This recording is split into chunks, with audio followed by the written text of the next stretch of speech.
Hi hello నమస్తే welcome to plus TV. నేను మీ శ్రావ్య. Right TV వాళ్ళ మనతో పాటు హైకోర్టు అడ్వకేట్ అలాగే ఫ్యామిలీ కౌన్సిలర్ అయిన యామిని చంద్రిక గారు ఉన్నారు. మాట్లాడదాం మేడం తోటి.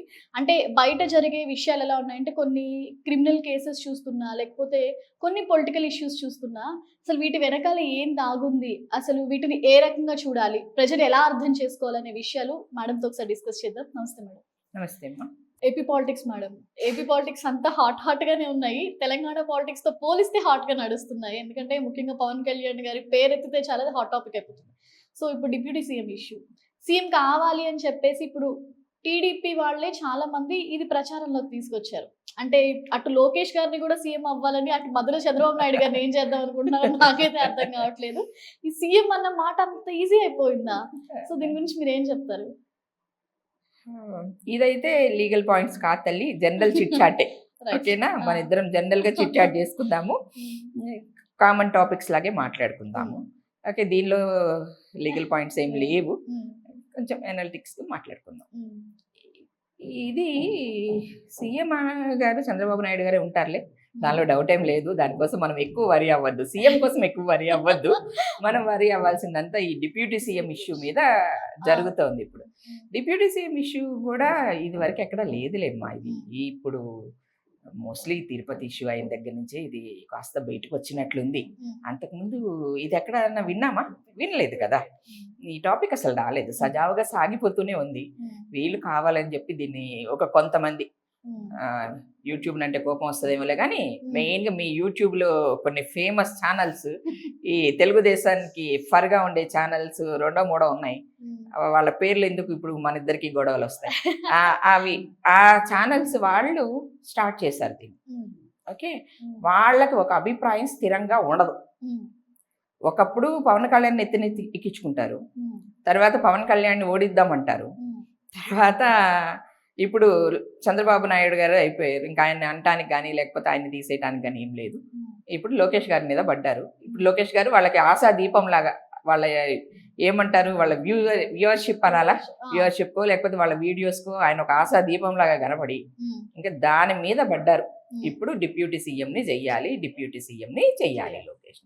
ఎందుకురా అంటే, ఏమో చంద్రబాబు నాయుడు గారు ఉన్నప్పుడే ఆయన్ని డిప్యూటీ సీఎంగా అనౌన్స్ చేస్తే ఏజ్ ఎవరికి, వాళ్ళు చెప్పిన మాట, ఇది నేను చెప్పిన మాట కాదమ్మా, ఏజ్ ఎవరికి, ఎంత పెద్ద ఏమంటారు పెద్ద మనిషి అయినా, ఎంత పెద్ద తెలివితేటలు ఉన్నవాడైనా, సంఘ సంస్కర్త అయినా లేదా చాణక్యుడైనా, ఒక ఏజ్ వచ్చిన తర్వాత ఇక్కడి నుంచి మూవ్ ఆన్ అవ్వాల్సిన వాళ్ళందరూ. ఇక్కడ ఏమి శాశ్వతంగా ఉండిపోం కదా మనం. కాబట్టి చంద్రబాబు నాయుడు గారికి ఇప్పుడు చాలా కొంచెం ఏజ్ ఎక్కువ ఉంది కాబట్టి ఆయనకి ఏదన్నా రేపు జరగకూడదని జరిగితే అప్పుడు లోకేష్ గారిని ఇప్పుడు ఈరోజు డిప్యూటీ సీఎంగా పెడితే అప్పుడు లోకేష్ గారిని సీఎంగా అనౌన్స్ చెయ్యొచ్చు అని వీళ్ళకి వచ్చిన ఆలోచన. అది చంద్రబాబు నాయుడు గారికి, లోకేష్కి, పవన్ కళ్యాణ్ గారికి వచ్చిందని నేనంటల్లా. ఎవరైతే ఈ వార్తని స్ప్రెడ్ చేస్తున్నారో వాళ్ళకు వచ్చిన ఒక ఈవిల్ థాట్ అంతే. సజావుగా సాగిపోతుంది కదా. అదే అసలు కూటమి ప్రభుత్వం ఎలాంటి డిస్టర్బెన్స్ లేకుండా సజావుగా సాగిపోతున్న దానిలో టీ కప్లో తుఫాన్ తీసుకొచ్చారు వీళ్ళు. నేను అంతే అంటానమ్మా, ఇది టీ కప్లో తుఫానే. అఫ్ కోర్స్ నిజమైన తుఫాన్ కూడా అవ్వచ్చు, ప్రస్తుతానికైతే మనం ఇలాగే కన్సిడర్ చేయాలి. ఎందుకంటే ఇది సద్దుమడిగినట్లే. ఇప్పుడు అందరం మాట్లాడుకుంటున్నాం కాబట్టి మన ఇద్దరం చిట్ చాట్ గా పెట్టుకున్నాం, కానీ ఈ టాపిక్ సద్దుమడిగినట్లే. చంద్రబాబు నాయుడు గారు వార్నింగ్ ఇచ్చారు, ఎవరు మాట్లాడొద్దు అని. లోకేష్ గారు ట్వీట్ చేశారు. పవన్ కళ్యాణ్ గారు ఆల్రెడీ ఆయన ఫస్ట్ నుంచి కొంచెం కామ్ గోయింగ్ కిందకే ఉంటారు కాబట్టి ఆయన ఆల్రెడీ అంతకు ముందే చెప్పారు, మీరెవ్వరు వాళ్ళ జన సైనికులకు చెప్పారు, మీరెవరు నోరు జారకండి, కామ్గా ఉండండి అని చెప్పారు. వాళ్ళు సైలెంట్ అయిపోయారు. లేదంటే అప్పుడు స్టార్ట్ చేశారులే. ఓకే, మన లోకేష్ గారిని డిప్యూటీ సీఎం చేయాలి, అయితే పవన్ కళ్యాణ్ గారిని సీఎం చేయండి, చంద్రబాబు నాయుడు గారిని కేంద్రానికి పంపించండి అని చెప్పి జన సైనికులు కూడా క్వశ్చన్ అడిగారు. మరి వీళ్ళు స్టార్ట్ చేసినప్పుడు వాళ్ళు అడుగుతారు కదా, అట్లా అది అడిగారు. అవేవి ఇప్పుడు జరగవులేమ్మా, ఊరికే ఇలా జరుగుతోంది చూద్దాము అని అనుకుంటున్నాను నేను. కానీ ఇవన్నీ రావడానికి ఒక ఇంపార్టెంట్ థింగ్ ఏంటి అంటే, పాలిట్ బ్యూరో మెంబర్ ఉన్నారు కదా శ్రీనివాస్ రెడ్డి గారు, ఆయన ఈ సీనియర్ ఎన్టీఆర్ శత జయంతి వేడుకలు జరిగినప్పుడు స్టేజ్ మీద అందరి ముందు ఆయన అడిగారు అనమాట చంద్రబాబు నాయుడు గారు, మేము ఇట్లా లోకేష్ బాబుని సీఎం చేస్తే, డిప్యూటీ సీఎం చేస్తే చూడాలనుకుంటున్నాము అండి, మీ తర్వాత ఆయనే కదా సీఎం అవ్వాల్సింది, కాబట్టి ఇప్పుడే ఆయనకు ఆ పదవి ఇస్తే మేమందరం సంతోషిస్తాం, మేమందరం ఆశపడుతున్నాం, ఆయన డిప్యూటీ సీఎంని చెయ్యండి అని చెప్పి ఆయన అడిగారు, స్టేజ్ మీద అడిగారు. అడిగినప్పుడు చంద్రబాబు నాయుడు గారు నో అనో లేదా ఇలాంటి మాటలు మాట్లాడొద్దను ఆ రోజు ఆ స్టేజ్ మీదే దాన్ని ఖండిస్తే అసలు ఈ డిస్కషన్స్ ఇంత గొడవలు అయ్యేవే కాదు. కానీ వాళ్ళు అలా చేయలేదు. ఆయన అప్పుడు కామ్గానే ఉన్నారు. ఇప్పుడు కొన్ని యూట్యూబ్స్లో నేను చూస్తూనే వచ్చాను, నేను నిన్నటి నుంచి చూసాను, అంతకుముందు ఎక్కువ ఏం చూడలేదమ్మా, నిన్నటి నుంచి నేను చూస్తున్నాను. ఇదంతా చంద్రబాబు నాయుడు గారు కావాలని ఆడిస్తున్న డ్రామానా, behind the screen Chandrababu Naidu గారు ఉన్నారా అని మాట్లాడుతున్నారు. ఎందుకంటే ఇప్పుడు చంద్రబాబు నాయుడు గారి సమక్షంలో ఆ విధంగా మాట్లాడారు అంటే అది సహజంగా ఎవరు సాహసించరు. చంద్రబాబు నాయుడు గారు సీఎం ప్లస్ ఆ పార్టీకి లీడర్, ఆయన ఇది కదా, హెడ్ కదా, ఆయన ముందు ఒక మనిషి ఆ విధంగా ఆయన అనుమతి లేకుండా మాట్లాడటం అనేది కరెక్ట్ సంభవం కాదు. కాబట్టి ఈయన మాట్లాడినప్పుడు ఆయన కామ్గా కూడా ఉన్నారు. కామ్గా ఉన్నారు అంటే ఇది బిహైండ్ స్క్రీన్ అని వాళ్ళు డౌట్ ఎక్స్ప్రెస్ చేశారు. అప్పుడు నేను కూడా కొంచెం ఆలోచించడం స్టార్ట్ చేశాను. నేను ఇప్పుడు మీ దగ్గరికి వస్తున్నప్పుడు కూడా నేను అదే ఆలోచిస్తూ అనుకుంటున్నాను, మేబీ ఇది ఏమన్నా జరుగుతోందా, బిహైండ్ ద స్క్రీన్ ఇదేమన్నా జరిపిస్తున్నారా? సహజంగా ఇలాంటివన్నీ అలాగే జరుగుతాయి, వెనక వెనక వెనక వెనకే జరుగుతూ ఉంటాయి. ముందు వచ్చేటప్పటికి మొత్తం అంతా అయిపోయి వస్తుంది. కానీ పవన్ కళ్యాణ్ గారిని ఇప్పుడున్న స్టేజ్లో వదిలేస్తారు. కానీ ఇక్కడ ఇంకొకటి ఉంది మేడం, లోకేష్ గారికి అంత సమర్థత ఉందా అనేది చాలా మంది ఈ టాపిక్ వచ్చినప్పుడు కావాలని కోరుకునే వాళ్ళు ఎంతమంది ఉన్నారు, అసలు అంత సమర్థత లేదేమో అనుకునే వాళ్ళు కూడా చాలా మంది ఉన్నారు. కరెక్టే కదా, అది అంటే సమర్థత ఉంది అని ఆయన ప్రూవ్ చేసుకున్న విషయాలు ఏవి? ఇప్పుడు పవన్ కళ్యాణ్ గారు ప్రూవ్ చేసుకున్నారు.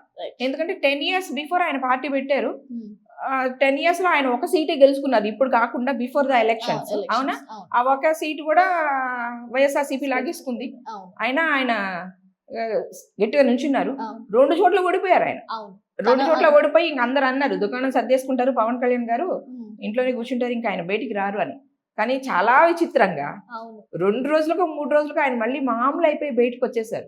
ఆయన చెప్తారు, ఓటమే నాకు ఇంకా హ్యాపీగా అనిపిస్తుంది, ఎందుకంటే నేను ఇంకా ప్రజల్లోకి వెళ్ళగలుగుతాను, ముందుకు వెళ్తాను, గెలిస్తే భయం వేస్తుంది, నన్ను ఎత్తిన ఇంత బాధ్యత పెట్టారా అని చెప్తారు ఆయన. అది కదా సమర్థత నిరూపించుకోవడం అంటే. ఇప్పుడు ఆయనకి డిప్యూటీ సీఎం ఇచ్చిన కొన్ని మంత్రిత్వ శాఖలు ఆయన తీసుకున్నా ఎవరు నో అని చెప్పలేదు కదా. ఈవెన్ దో ఆయన 10 years ఎలాంటి పదవి లేకుండా, ఒక్క సభ్యుని లేకుండా ఆయన పాలిటిక్స్లోనే ఉన్నారు, సెంట్రల్తో సత్సంబంధాలు కలిగి ఉన్నారు. అది కదా సమర్థత అంటే. మరి లోకేష్ గారికి ఆ సమర్థత ఉందా? ఉంటే నేను ఇప్పుడు ఒకటే మాట్లాడతాను. అఫ్ కోర్స్ ఇది కూడా మళ్ళీ డెఫినెట్గా మనకు వస్తాయి, ఓకే, కింద వస్తాయి, కామెంట్స్ వస్తాయి. చూడు, ఒకటే చెప్తాను, చంద్రబాబు నాయుడు గారిని జైల్లో అరెస్ట్ చేశారు, రైట్? ఆ టైంలో అసలు చంద్రబాబు నాయుడు గారికి ఎవరు సపోర్ట్ ఇచ్చారు? వాళ్ళ పార్టీ వాళ్ళకి సపోర్ట్ ఇవ్వాలని ఉంది, కానీ ఎవరైనా ఓపెన్గా వచ్చి సపోర్ట్ ఇచ్చారా? ఇస్తే వీళ్ళని కూడా తీసుకెళ్లి జైల్లో పెడతారని భయం కదా. ఆ రోజు మరి లోకేష్ గారు ఢిల్లీ చుట్టూ తిరిగారు కదా, పోనీ ఆయన ఏమన్నా చేయగలిగారా? కానీ ఒక కొడుకులాగా ఆ రోజు నిలబడ్డాడు అని చెప్పేసి, కొడుకులాగా నేను ఇప్పుడు నువ్వైనా ఆ ప్లేస్ లో కూతురులా ఉంటే నిలబడతావు, నువ్వు కూడా ఫైల్ పట్టుకొని ఢిల్లీ వెళ్తావు. కానీ నీ సమర్థతని నిరూపించుకోవడానికి రాజకీయాల్లో నువ్వు కొడుకులాగో కూతురులాగో ఉంటే కాదు కదా. నువ్వు ఎలా ఉండాలి? రాజకీయ నాయకుడు కొడుకో కూతురు అంటే రాజకీయ నాయకుడిలాగే ఆలోచించి స్టెప్ తీసుకోవాలి, రైట్? అవునా? అది నువ్వు చేయగలిగావా? లేదు. నువ్వు ఎప్పుడు కరెక్ట్గా బయటకు వచ్చావు? మన పవన్ కళ్యాణ్ గారు చంద్రబాబు నాయుడు గారిని చూడటానికి జైలుకి వెళ్ళి జైల్లోనే ఆయనతో ములాఖాత్ అయ్యి బయటకు వచ్చి నేను సపోర్ట్ చేస్తాను అని చెప్పి పబ్లిక్గా ఆయన చెప్పిన తర్వాత కదా మీరందరూ ఊపిరి పీల్చుకున్నారు. అప్పుడు కదా తెలుగుదేశం పార్టీకి ఊపిరి వచ్చింది. లేదంటే అప్పటిదాకా ఏమనుకున్నారు, ఇంక ఈ పార్టీ సర్వైవ్ అవ్వదు, అయిపోయింది ఎండ్ అని అన్నారు. అప్పటి నుంచే కదా సెంట్రల్ గవర్నమెంట్ ఇన్వాల్వ్ అయిందా అవ్వలేదా మనకు తెలీదు. కానీ పవన్ కళ్యాణ్ గారు వచ్చిన దగ్గర నుంచే కదా అవన్నీ మారిపోయి బయటికి వచ్చింది దానివల్లే కదా. మరి అక్కడ కూడా మరి మనం అడగాలి కదా, నువ్వు కొడుకుగా చేసావా లేదా రాజకీయ నాయకుడిగా నిన్ను నువ్వు ప్రూవ్ చేసుకోవడానికి ఏం చేసావు అనేది ఒక క్వశ్చన్ మార్క్ అయితే, ఆయన ఏం చేశారు అనేది ఏం చెప్తాం మనం? పాదయాత్ర చేశారంటారు. పాదయాత్రలు చేసిన వాళ్ళందరూ సీఎంలు అయిపోవాలా? జగన్ పాదయాత్ర చేశాడని సీఎం చేసాం, 5 ఏళ్ళు నాశనం. అసలు ఏమన్నా ఏపీలో గుంతలలోని రోడ్డు ఉందా అసలు అది ఏపీ వాళ్ళకి ఆ కష్టం తెలుస్తుంది. తెలుస్తుంది అవునా అవును. అంతే. పాదయాత్ర చేసిన పాదయాత్ర అనేది నాయకుడికి క్రైటీరియా కాదు. చంద్రబాబు నాయుడు గారి విజన్ ఎంత క్లారిటీగా ఉంటుంది. ఆయన అపర చాణక్యుడు పాలిటిక్స్ లో. ఆయన విజన్ లో నీకు 10% అన్నా ఉంటే డెఫినెట్ గా అసలు ఎవరు అడగక్కర్లేదమ్మా. వాళ్ళ ఫాదరే చేస్తాడు ఆయన్ని సీఎం గా, రైట్. డిప్యూటీ సీఎం గానో లేకపోతే నేను రిటైర్ అయిపోతున్నానని సీఎం గాను ఆయనే చేస్తాడు. కానీ ఇక్కడ ఏంటంటే లోకేష్ గారు వెల్ ఎడ్యుకేటెడ్, అంతవరకు కరెక్ట్. తను ఫారెన్ లో చదువుకున్నట్టు, but education different, politics different కదా. సో చాలా మంది ఏంటంటే తను ఎడ్యుకేటెడ్ కదా, సో ఇంకా బెటర్ గా ఉంటుంది తను వస్తే అని అనుకోవడంలో. బట్ మీరు అన్నట్టు పాలిటిక్స్ కి వచ్చేసరికి అది చాలా బ్రెయిన్ అనేది అది చాలా ఇంపార్టెంట్ అక్కడ. ఇక్కడ కేసీఆర్ గారిని కేటీఆర్ గారిని చూసుకోండి. కేటీఆర్ గారు వెల్ ఎడ్యుకేటెడ్, ఆయన ప్రూవ్ అయ్యారు, ప్రూవ్ చేసుకున్నారు. రైట్. ఆయన చాలా ప్రూవ్ చేసుకున్న ఆయన సీఎం గా యాక్సెప్ట్ చేసుకోగలిగారా? చేయలేకపోయారు కదా. వెల్ ఎడ్యుకేటెడ్ కి నీకు పాలిటిక్స్ లోకి సంబంధం లేదమ్మా. చదువు లేని వాళ్ళు కూడా చాలా బాగా ఆలోచిస్తారు, చాలా బాగా డెసిషన్స్ తీసుకుంటారు. కరెక్ట్ టైంలో కరెక్ట్ డెసిషన్ తీసుకొని ముందుకు సాగిన వాడే రాజకీయ నాయకుడిగా గెలుస్తాడు. లేదు. పవన్ కళ్యాణ్ గారిని ఎన్ని తిట్టావు ఎలక్షన్స్ ముందు? ఏంటి 20 సీట్లు ఏంటి, 21 సీట్లు ఏంటి, అంత తక్కువ సీట్లు తీసుకోవడం, నువ్వు అమ్ముడు పోయారు, దత్తపుత్రుడు అన్నారు, అమ్ముడు పోయారు అన్నారు, ఎన్నో అన్నారు. ఆయన ఇటు విని ఇటు వదిలేశారు. ఫైనల్గా ఆయన అనుకున్నది చేశారా లేదా? అది సమర్థత అంటే. అట్లా ఉన్న రోజు డెఫినెట్గా లోకేష్ గారిని ఎవరూ రికమెండ్ చేసి డిప్యూటీ సీఎం చెయ్యక్కర్లా. వాళ్ళ ఫాదరు లేకపోతే మిగతా వాళ్ళు, లేదా ఆయనంతా ఆయనే అవుతారు. Right. Thank you so much madam. అంటే మంచి అనాలిసిస్ ఇది, ఖచ్చితంగా మాట్లాడుకోవాల్సిన విషయం. యాక్చువల్గా మీరు అన్నట్టు మీ సబ్జెక్ట్ కి దీనికి డిఫరెంట్, బట్ కానీ మీకు వీటిలో కొంచెం నాలెడ్జ్ ఉంటుంది, ఎందుకంటే అనాలిసిస్ మీద ఖచ్చితంగా మీకు ఒక గ్రిప్ ఉంటుంది కాబట్టి మాట్లాడుకుంటూ పోతే ఒక 4-5 గంటలు ఈజీగా అయిపోతుంది మనకి. కానీ ఇప్పుడు మనకైతే ఇది అంత ఇంపార్టెంట్ కాదు. ఓకే, చూద్దాం జనాలు ఎలా రిసీవ్ చేసుకుంటారు, నిన్ను నన్ను ఎన్నంటారో చూద్దాం. ఎవరు డిప్యూటీ సీఎం గా ఇంకా అలాగే ఉంటారా? ఆయన ప్రస్తుతానికైతే కదిలిచ్చే స్టేజ్ లో ఏపీ గవర్నమెంట్ లేదులేమ్మా. ఆయన్ని డిప్యూటీ సీఎం పవన్ కళ్యాణ్ గారి, సీఎం చంద్రబాబు నాయుడు గారి, ఈ రెండిట్లో ప్రస్తుతానికైతే మార్పు జరగదు. కూటమి గవర్నమెంట్ కూలాలి అని మనం అనుకోవట్లేదు, వాళ్ళు అనుకోవట్లేదు, కాబట్టి చూద్దాం. Thank you so much madam.